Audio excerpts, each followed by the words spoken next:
तो वहीं बिहार में रामगढ़, इमामगंज, बेलागंज और तरारी सीट पर होने वाले उपचुनाव के लिए प्रचार थम चुका है। 13 नवंबर को इन चारों ही सीटों पर वोटिंग भी होगी। 23 नवंबर को नतीजे भी आ जाएंगे। इन चारों सीटों में से महज इमामगंज ही एनडीए की सिटिंग सीट है, बाकी सीट इंडिया गठबंधन के पास थी। इस लिहाज से भी ये उपचुनाव बेहद ही अहम हो जाता है, क्योंकि उपचुनाव के कुछ ही महीने बाद बिहार विधानसभा चुनाव की सुबुगाहट शुरू हो जाएगी। रिपोर्ट आप देखिए। प्रचार खत्म, अब जनादेश की बारी। 2025 से पहले कौन पड़ेगा भारी? बिहार में सत्ता का सेमीफाइनल।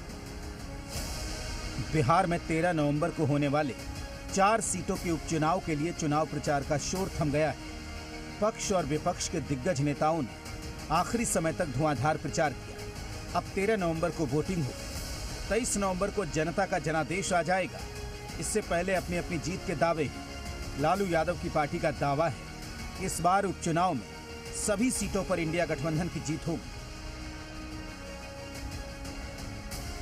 कोई व्यक्ति चुनाव नहीं लड़ रही है, पार्टी चुनाव लड़ रही है। लालू जी की पार्टी है और लालू जी की पार्टी रामगढ़ से जीतेगी। अरे भाई पटिया हमनी के जीतेगा, सरकार 25 में बनाएंगे। लालू यादव की पार्टी जीत का दावा कर रही है तो एनडीए कुनबे के नेताओं की दलील है कि उपचुनाव में ना तो पीके का असर होगा, न ही लालटेन पार्ट 2 आएगा। सभी 4 सीटों पर एनडीए के उम्मीदवार की जीत होगी। उनकी भाषा सुनकर हमें हंसी लग रही है। चुनाव में एनडीए गठबंधन चारों सीट लेगी।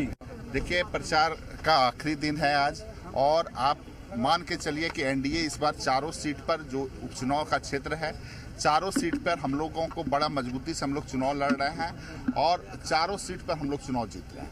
आगे चारों सीट पर एनडीए चुनाव जीतेगी, ये लोग देखते रह जाएंगे, क्योंकि वोट का प्रतिशत और जनता का रुझान एनडीए के तरफ है। राजनीति के छुरछुरी पटाखा निकले प्रशांत किशोर जी, इनका तंबू उखड़ गया, ये जगह जगह तंबू लगाए हैं, तो जनता लालटेन पार्ट 2 को पसंद नहीं करेगी, यह हमारी उम्मीद है। बिहार में पहली बार किस्मत आजमा रही प्रशांत किशोर की पार्टी के आने से मुकाबला दिलचस्प हो गया है।